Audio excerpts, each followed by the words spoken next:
السلام عليكم ورحمة الله وبركاته. جربتي قبل كده تحط الرمان على النار؟ النهاردة هنجربه مع بعض وهقول لك رأيي في التجربة ايه، واذا كانت تستحق ان انت تجربيها ولا لا. اول حاجة هنبدأ بيها الطبقة الاولى، اللي هي عبارة عن كوبايتين من الحليب، عليهم معلقتين من السكر. والسكر حسب رغبتك، عايزة تزودي عايزة تقللي براحتك، الاكل ده اذواق. كمان هنضيف معلقتين كبار من النشا، المعلقة تكون مليانة هرمية بالشكل ده. وهنقلب كويس جدا لحد ما ندوب النشا تماما في الحليب عشان النشا ما يكتلش معاكي. بمضرب سلك بمعلقه براحتك. وخلاص كده، بعد ما اتاكدت ان النشا داب تماما مع الحليب، هرفعه على البوتاجاز على نار وسط. وهقلب فيه، مش هسيبه، مش هحط الحله واروح اغسل مواعين او اسيبها او اعمل اي حاجه تاني، لا، هبقى واقفه فوق الحله بالشكل ده وهقلب فيه. لان النشا سريع جدا، يعني اقل وقت تلاقيه كتل معاكي، لازم تبقى ايدك فيه على طول. النار عندي وسط. هقلب فيه بالطريقه دي لحد القوام ما يتقل. وخلاص كده كان القوام بدأ يتقل. اللبن اللي انا مستخدماه او الحليب في الوصفه دي كان حليب كامل الدسم. دلوقتي هنضيف ربع معلقه من الفانيليا البودر. والبودر جميل جدا مع الوصفه دي، لو استخدمت السايله هيغمق المهلبيه معاكي. وهقلب كويس جدا وهسيب الخليط يغلي كده غلوتين 3 او لمده دقيقه لحد ما اتاكد ان النشا استوى تماما. وكمان القوام يتقل، شايفين ما شاء الله. خلاص كده المهلبيه بقت جاهزه معايا. دلوقتي هنطفي البوتاجاز خلاص وهنقدم المهلبيه مع بعض. هاتي الاطباق او الكاسات او الكوبايات اللي انت هتقدمي فيها براحتك، اللي موجود عندك استخدميه، ما توقفيش نفسك. وهنحط بالشكل ده نص الطبق بس او نص الكوبايه اللي انت هتقدمي فيها، لان لسه هنحط طبقه تانية من الرمان.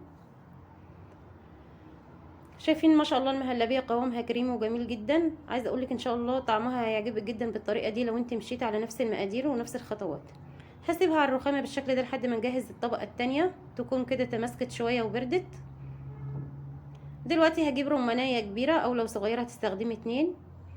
وهشيل الطبقه اللي من فوق بالشكل ده، وبالسكين هنعمل شق كده عند كل خط ابيض. هي سبحان الله تحس ان الرمانه متحدده لوحديها اساسا. وهفتحها بالشكل ده وهنشيل الحته البيضه اللي في النص دي. وبالسكينه هنخبط على الرمانه، هتلاقي كل حبوب الرمان نزلت بكل سهوله. شايفين الرمان بينزل بكل سهوله. دي افضل طريقه تقشري بيها الرمان. خلاص كده بعد ما فصصت الرمان كله، دلوقتي هجيب نص ليمونه عشان بس ادعك بيها ايدي عشان ايدي ما تسودش، لان بصراحه بيبقى الشكل مش ظريف خالص. لو انت غسلتيها بالميه ايدك هتسود جدا. افضل حاجه ان انت تعمليها بعصير نص ليمونه بالشكل ده. وبعد كده هتغسليها عادي جدا. خلاص كده هروح اغسل ايدي واغسل الطبق. وهنجيب شفشق الخلاط وهحط فيه كده حبوب الرمان وهضربها من غير ولا نقطه ميه. عايزه عصير مركز، ولو احتاجنا ميه بعد كده ممكن نكمل. شايفين بيتضرب معايا بكل سهوله لانه خفيف جدا على سكينه الخلاط. دلوقتي خلاص بعد ما ضربت العصير هنبدا نصفيه. هصفي العصير بالطريقه دي.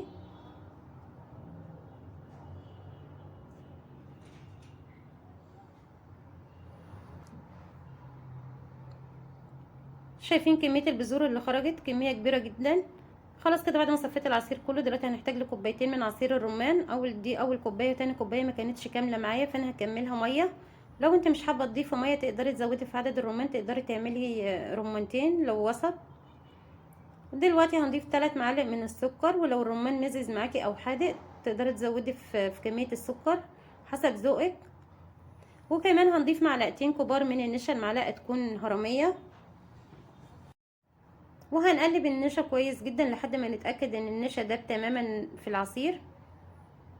خلاص كده اتاكدت ان النشا داب، هرفعه على البوتاجاز على نار وسط وهقلب فيه لحد القوام ما يبدا يتقل. هنشوف الاضافه الثالثه اللي هنضيفها على العصير. خلاص كده القوام كان بدا يتقل. هنضيف نقطتين من لون الطعام الاحمر الغذائي، اللون ده صحي، موجود عند اي عطار. الازازه ب10 جنيه، هتجيبيها هتفضل عندك سنه واكتر. شايفين اللون فرق جدا ما شاء الله، عززت اللون معايا كانك عامله جيلي. هسيبها تغلي كده لمده دقيقتين لحد ما اتاكد ان النشا استوى تماما، وبعد كده هنشوف هنعمل ايه؟ خلاص كده المهلبيه بقت جاهزه. دلوقتي هنحطها على الطبقه الاولى.